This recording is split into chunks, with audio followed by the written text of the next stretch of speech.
Live from the slightly twisted deck bar, it's the Poojie Podcast with Justin Lemie.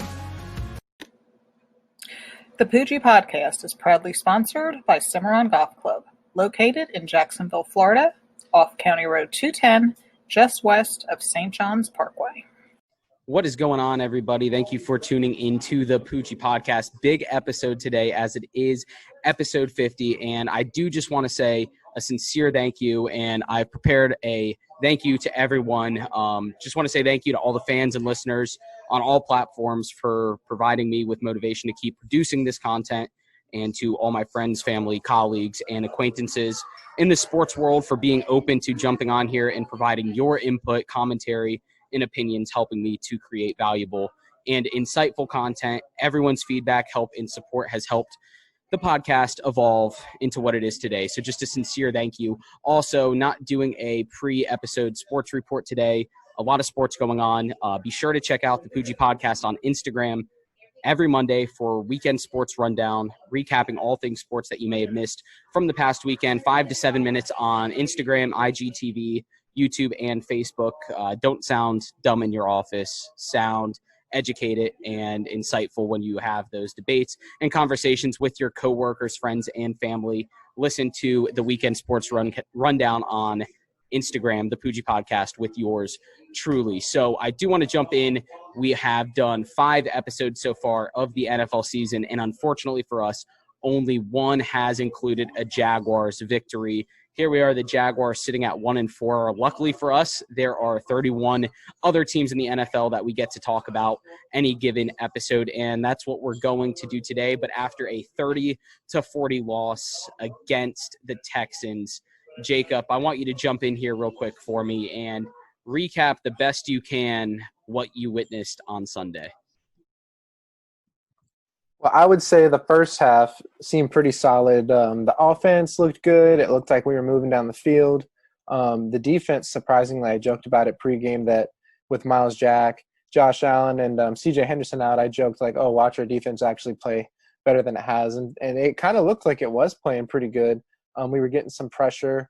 I don't know if there was just more blitzing going on or what, but the offense looked like it was getting downfield, and it scored one touchdown, but then towards the end of the half, we kind of had a weird sequence where we were on 3rd and 6 or something, 3rd and goal, and we had this weird bubble screen to LaVisca, and ended up going on this 4th and 1 direct snap to James Robinson, which he fumbled. But then we ended up picking it off from Deshaun Watson. Sidney Jones had a great game. It looked like he was, a future starter for us this year. But we kind of had poor management at the end of the half, and it really was the kicker, too, that screwed us over, and he's cut. So after the half, it looked good, and then it kind of just spiraled after that, where our offense was getting downfield but just getting stalled in the red zone. So kind of more of the same. The defense picked it up a little bit. Hopefully Sidney Jones looks to stay outside, and maybe Henderson comes back. Maybe this defense somehow starts to get more pressure. But the offense needs to learn how to finish those drives, and I thought that's what Jay Gruden was here to do, is to help us in the red zone. We kind of have struggles there. Yeah, I mean, again, not a good game on the defensive side of the ball. Another 30-point showing from the opposition. In the 3rd week in a row, the Jaguars have been the victim of another team's first victory. Started with the Dolphins, then the Bengals, and now the Texans all got their first victories of the season against us, Jacksonville Jaguars. If you did see on Twitter and on Instagram, I did take the Texans to cover, which they did, of course, winning by 16 points, presented by Shores Pub Mandarin, which is where we are right now. Shores Pub Mandarin, right on the corner of Lasco and Old St. Augustine, next to Little Caesars. So if you are in the area, it is happy hour, 11 to 6 every day. So stop by Shores Pub Mandarin with the pool table, the bowling, the darts, and the great bartenders. Shores Pub Mandarin, proud sponsor of the Poojie Podcast. But no, for sure, it is painful. The kicking situation for the Jaguars is kind of what led to some missed opportunities for the offense. Having to run a halfback pass on 4th and goal within the 10-yard line was just not a good situation to be in, all created by the fact that we had no faith in our kicker. Jacob, your intrigue matchup this past week was Browns versus Colts, two teams that are kind of surprising people right now as they were sitting at 3-1. Browns obviously moved to 4-1. What'd you take away from that game? Well, even though the Jags are bad, we always love when a division rival loses. I guess the Browns, this might be the year that they're for real. That team was put together a few years ago with, different pieces. That it's a star-studded cast, it looks like. So maybe they're finally actually starting to get everything together and show what they can do. And it's a tough division with, Pittsburgh and the Ravens there. And now even Joe Burrow's looking pretty solid. Who knows if that becomes a really solid division soon. But the Browns look good, and maybe that cast is starting to finally come together. Yeah, definitely kind of what Browns fans were hoping for when they took Baker Mayfield, got OBJ, Nick Chubb, Kareem Hunt. They are finally putting the pieces together now. Austin Hooper and Jarvis Landry are showing up as well. Sam, let's go over to you, your Week 5 recap of the Jacksonville Jaguars. What did you see briefly? And your intrigue matchup this past week was Falcons-Panthers. Obviously, the Panthers coming out victorious, and the Falcons going starting 0-5. Yeah, Jag story of the week. The ball and won the coin toss. Sam, you cut out there for a second. You want to restart for me? Yeah. So name of the Jags. Jags game again on Sunday was a slow start. Couldn't put up any points in the first couple drives at least. That's not going to do us anything, especially when we're getting the ball on this kickoffs and deferring to them for the second half. Not looking good from our pass rush. Dwayne Smoot got some pressures for the first time in his career, but it's too little, too late. It's kind of sad that what's his name? Not C.J. Henderson, but the other guy, Josh Allen. Not really panning out that well. So it's kind of sad, but hey, it's get right here. That's my alert going off for mock draft season. So Jags fans always get something to look forward to, but pretty sad and slow start for the Jags this season and at the beginning of the game this week. Yeah, my intrigue matchup was not Cardinals. Panthers-Falcons. Panthers-Falcons. Sorry about that. Panthers definitely surprising a lot of people this year. Falcons surprising people in a bad way, going 0-5 and getting their head coach fired. So yeah, definitely not good. Not good for the Falcons fans. 0-5 with all that talent.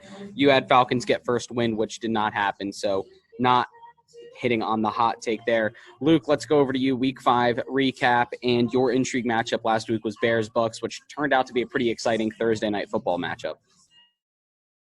So, yeah, my recap on the Jaguars, I only watched the first half, had to go out and do something afterwards, which is good, I guess, because I guess in the fourth quarter we fell apart. We held them close, I heard, all the way up till the third. And then I guess in the fourth quarter we had a collapse. But from what I saw, Minshew looked like he was being rushed. It might just been in his head or something like that. He seemed to go to his check down really quickly. When he still had some time in the pocket, so I think he could have held onto the ball and looked deeper downfield. This isn't a big game for Minshew. He'll have bad games, and I'm a big Minshew believer, but this was not one of them to look at.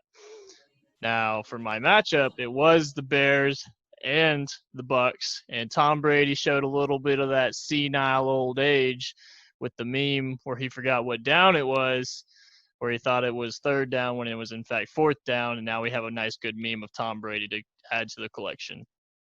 Yeah, he's had some good memes in his past on the sideline, on the benches. He's produced some good internet content.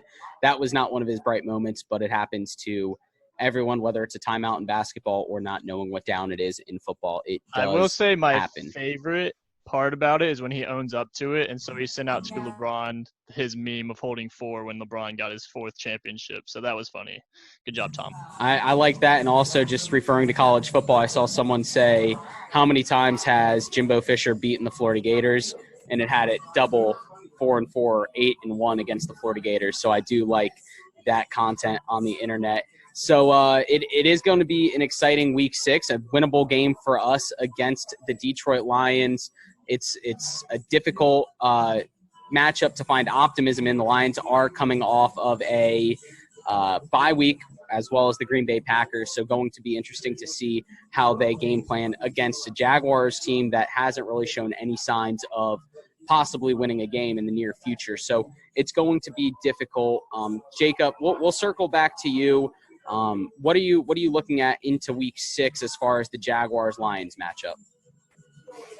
Well, I had some notes, and the Lions have allowed 170 yards rushing per game. And I'm just going to double check that just to make sure that I'm looking at that right, because if that's the case, we just need to continue to use James Robinson. James Robinson only had 13 carries last week.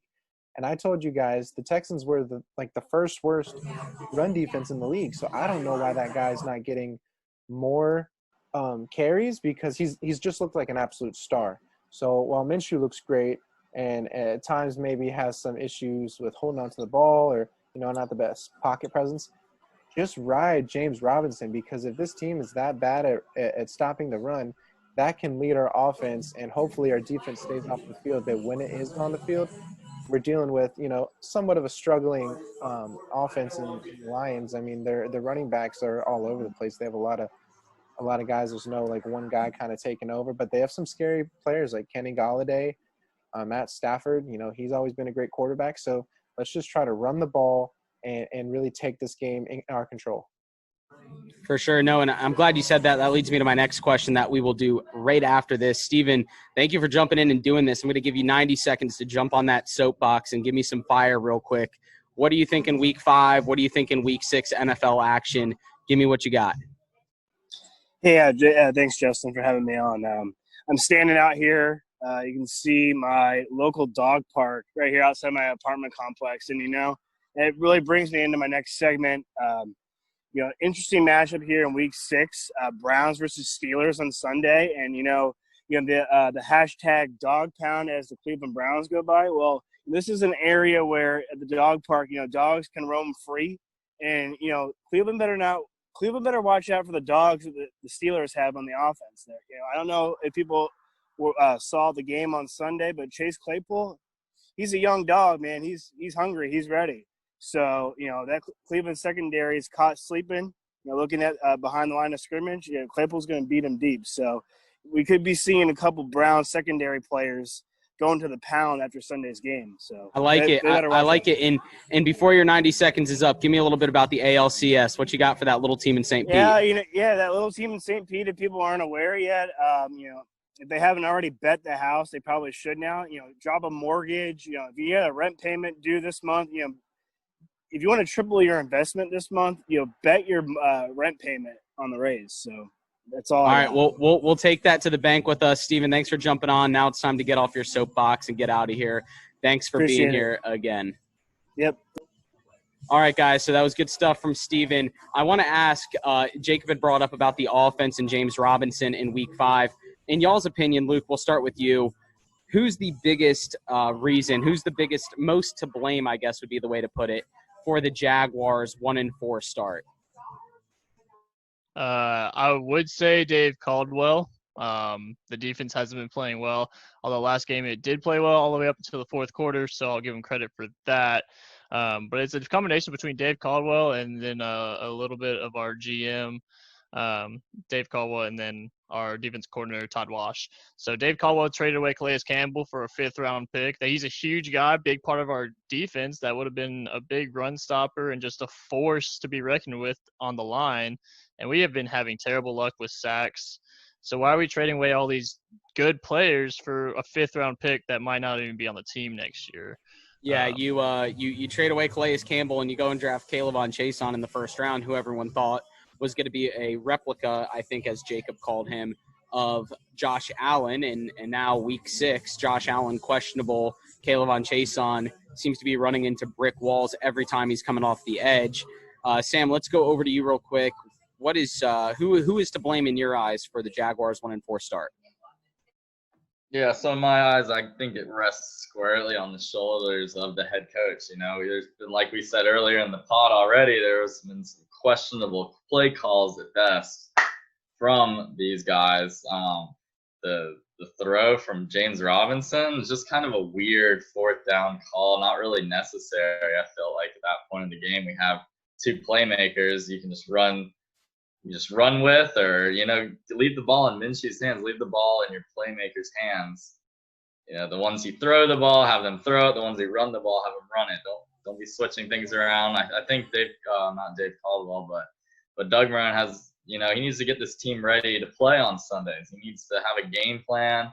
I'm not seeing a kind of clear and concise game plan. It's kind of the same, same offense, same everything each game. There needs to be some either, commitment to the run one game, commitment to the pass, or maybe, clock management. Something needs to change, and he's just not, I feel like, not really preparing the team on both sides of the ball for the game.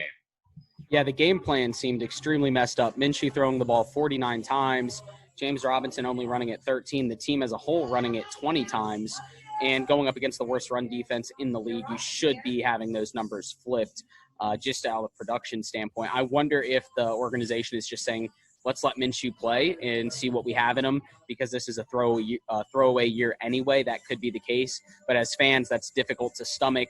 But enough about the Jaguars. Jacob, let's go over to you, and let's get your Week 6 intrigue matchup for the first games or the second games in the month of October. Well, looking at this week, I feel like there's a lot of games that have some intrigue, but a game that I was really excited for is Kansas City at Buffalo, and I believe that's Monday. I want to say Monday night, but it's, I think, at 5 o'clock. The Bills, they play tonight. Their game got pushed to Tuesday. They're undefeated right now. So if they win, they'll be undefeated when they play the Chiefs. And what I'm really excited to see is a Josh Allen versus Mahomes duel, because this year Josh Allen is playing very good football. I don't know if anyone really thought he was going to play as well as he did. They were kind of unsure just based on his style. But right now he's got that team undefeated. The Chiefs, they've looked vulnerable. They just came off of their Super Bowl win, so that Super Bowl hangover, 4-1 Super Bowl hangover, is not bad. But they definitely look like they're not as potent as in years past. And I just want to see, do the Bills win today? And then do they win against the Chiefs, the defending Super Bowl champions? I think they do. That's my hot take of the week. I think that Josh Allen actually outduels Patrick Mahomes, and I think he wins tonight, meaning he will take his team 6-0, beating the Chiefs at home and outdueling Patrick Mahomes. I like it. That's a good take. And like you said, I think Josh Allen is kind of the unsung superstar of the season so far this year. No one seems to be talking about him. No one seems to be wanting to give him that recognition. Maybe it's the small market up there in Buffalo. Maybe it's just not as much exposure with the COVID game, pushing it back to Tuesday. But he'll have a stage tonight, Tuesday night, to really show off. And then again, next week, the game moved to Monday at 5 p.m. So a Monday early evening game. Don't even want to call it Monday Night Football. Luke, for you, what do you got? Week 6 intrigue matchup, potential hot take. Intrigue matchup for me is going to be the Cowboys and the Cardinals. I want to see how Andy Dalton fills in the spot that Dak Prescott left. Thoughts and prayers go out to Dak Prescott. That looked like a gruesome injury on Sunday. You don't want to wish that on anybody. It just looks bad, and you could tell he knew as soon as he went down that it was going to be bad. But they did go out and get a veteran quarterback like Andy Dalton to put in there in that spot. So really want to see what a full week of game prep looks like with the Cowboys and Andy Dalton.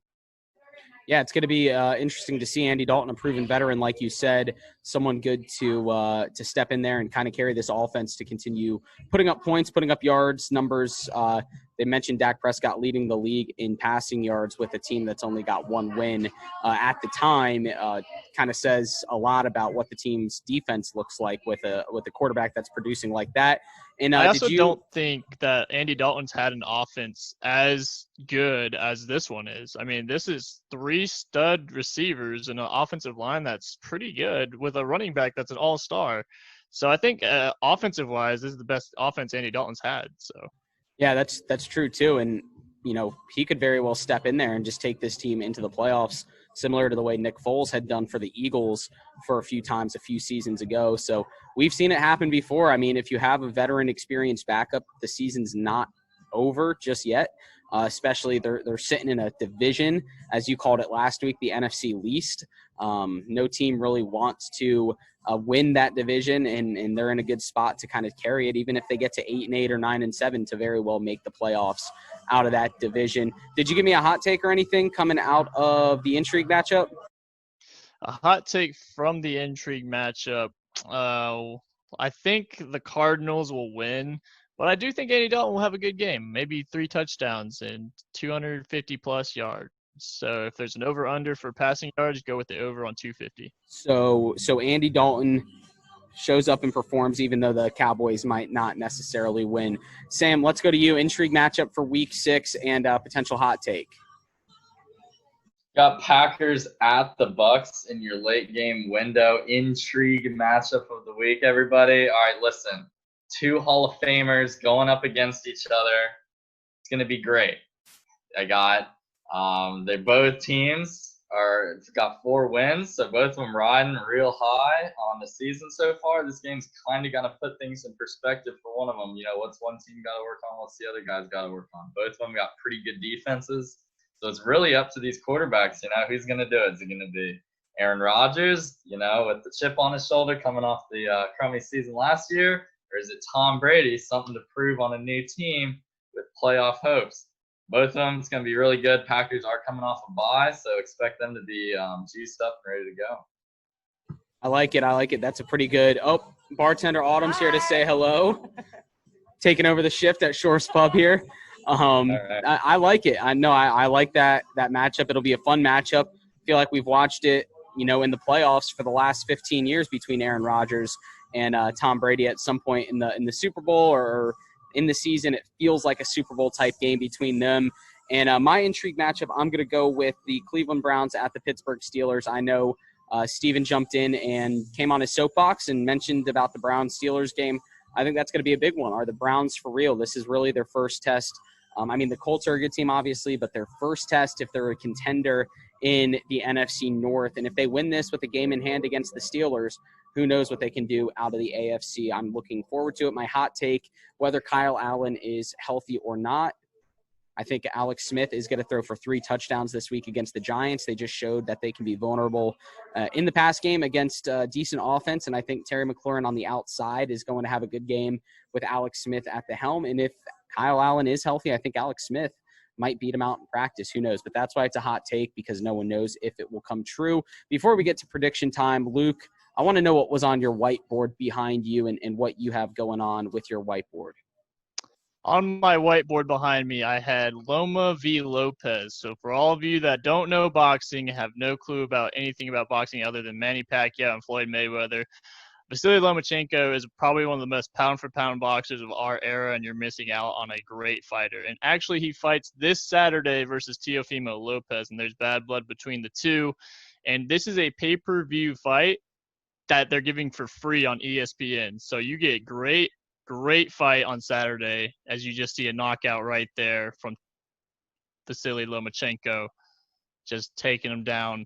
Big fight. Watch it on Saturday. I like it. So a little late night boxing action on ESPN going into NFL Sunday.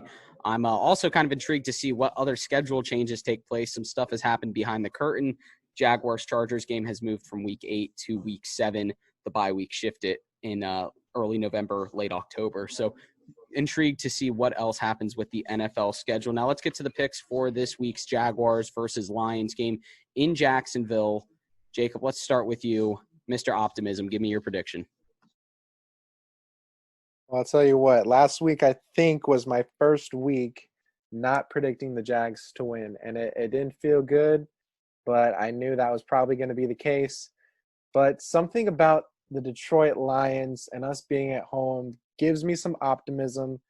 I don't want to make it a big win, but I want to say the Jags figure it out when they come home against another really poor team. Now, the Lions have played some good teams, but like I said, the Jags know they need to give James Robinson the ball. I think they finally figure that out after last week and do it, and I think we take advantage of their poor run defense. And I want to say Minshew throws a couple of TDs, Robinson gets one in. Rushing, I say we score 27 total points.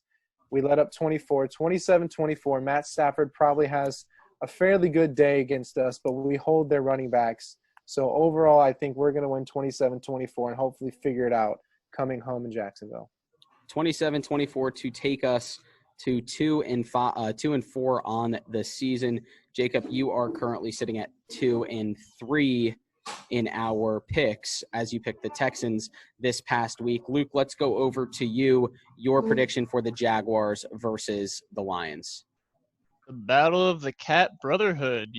Why can't we just have a division of all the cat teams? I like that. The Bengals are bad, the Panthers are bad, the Jags are bad, and the Lions are bad. So that we can send one bad cat team to the playoffs every year. I think the Lions aren't as bad as they look. They definitely I feel like they have a better roster than us. But we are at home, so I'm hoping the Jags can keep it close. But I think Matt Stafford and the Lions pull out the win because I won't pick the Jaguars until they show me on the field that they can win. So I'm going to go Lions 28, Jags 24. Hoping I'm wrong. Go Jags. Lions 28-24 from Luke. Similar to Jacob's score, just opposite pick. He's taken Lions instead of Jags. And Sam, last but not least, for those wondering, Odd Week Verbin is not here because it is week 6, so not in his contract to be here on the even weeks as he has pickup soccer to take care of. That is more important than us, apparently, from what he's proven this season so far. He'll get me his picks and hot takes in a little bit so I can post them on the Instagram. But, Sam, let's finish off with you, Jaguars prediction for Sunday.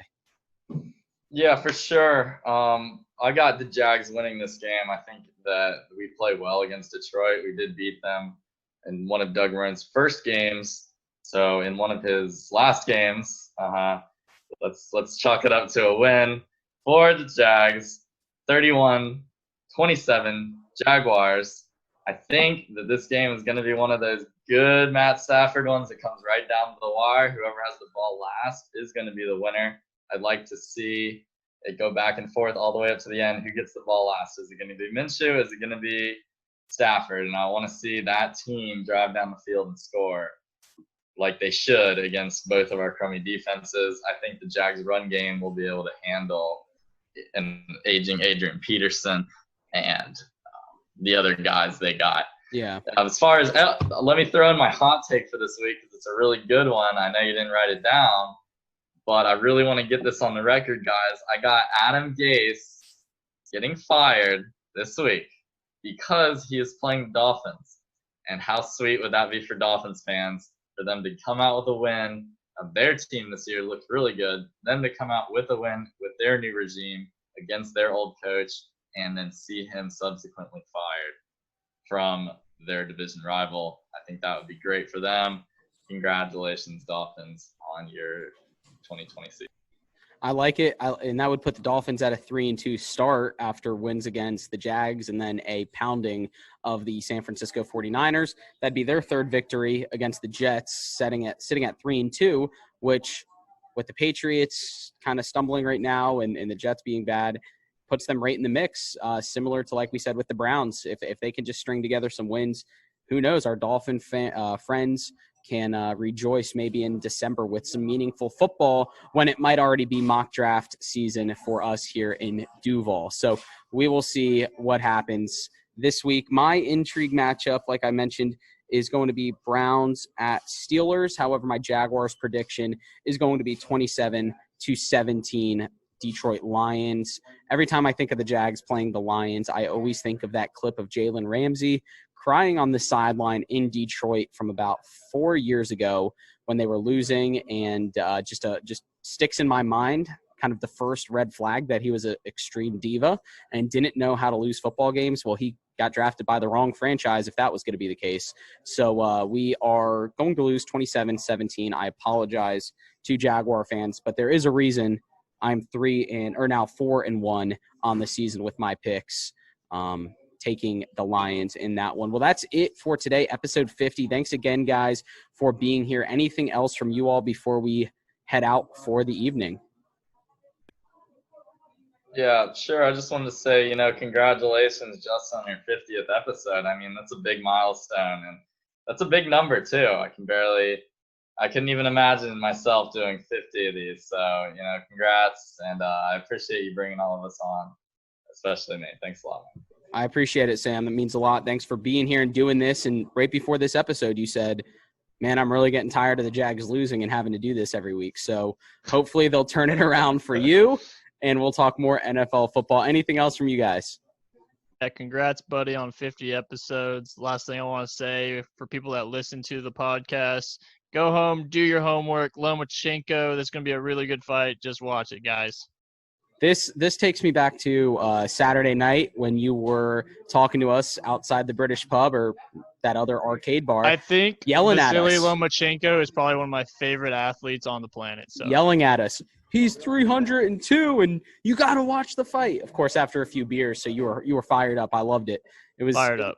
Good fire takes and stuff. So thanks again, guys. For those listening, again, this is coming out on Thursday, of course. Be sure to check out the Poojie Podcast on Instagram for Feel the Fern. Always got to ignite your weekends on Saturday morning right before college game day begins with Fernie. You'll see some fantastic takes, hot takes on topics, all things related to sports, life, and entertainment from one of the best and biggest pot stirrers I know, calling Tom Brady a lizard person, Fernando Rebel. So takes that burn with Fern, ignite your weekend with Feel the Fern. So I appreciate it. Definitely go check that out on Instagrams on Saturday mornings, as well as the weekend sports rundown on Mondays following weekends filled with sports. So anyway, guys, until next time, thanks for doing this, and go make this world a better place. Thanks. How can I be the man when you're the man? How can I be the man when you're the man? How can I be the man when you're the man? Be sure to follow our show on Spotify, Apple Podcasts, Google Podcasts, and other podcast streaming services, as well as subscribe to our YouTube channel to check out unique video elements for each interview.